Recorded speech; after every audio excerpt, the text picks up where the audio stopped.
Nanti sebenarnya di dalam ketentuan optimalisasi itu nanti tidak kita lakukan di tahap satu, Bapak Ibu. Tetapi optimalisasi itu pada dasarnya akan kita lakukan di tahap dua.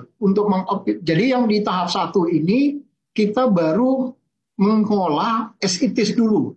Jadi yang 680.124 itu adalah yang benar-benar lulus seleksi memenuhi peringkat dan masuk di dalam P3K penuh waktu.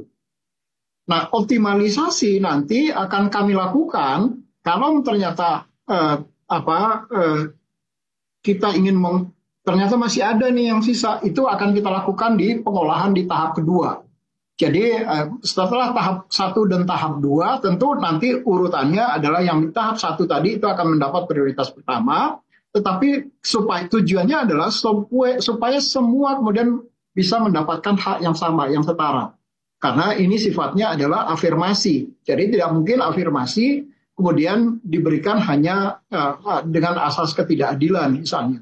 Jadi kalau namanya afirmasi ya harusnya diberikan berdasarkan asas keadilan bahwa semua orang yang mengikuti seleksi P3K, baik itu tahap 1 ataupun tahap 2, kemudian mendapatkan afirmasi yang sama untuk mendapatkan optimalisasi. Jadi Mbak Win, optimalisasi itu nanti akan kita lakukan di tahap kedua, setelah tahap kedua selesai. Yang pertama, paruh waktu itu pertama dia tidak terpenuhnya formasi. Sehingga ada 10, tapi yang mendaftar 15, berarti kan yang 5 tetap juga lulus.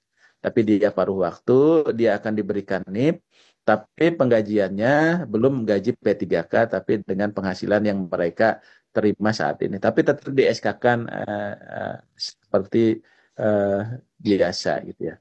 Nah kemudian tadi kalau perpanjangan nanti mungkin dari Pak Deputi ya, dari Pak Hanen ya. Mungkin itu ya Mbak Pin dari saya. Terima kasih.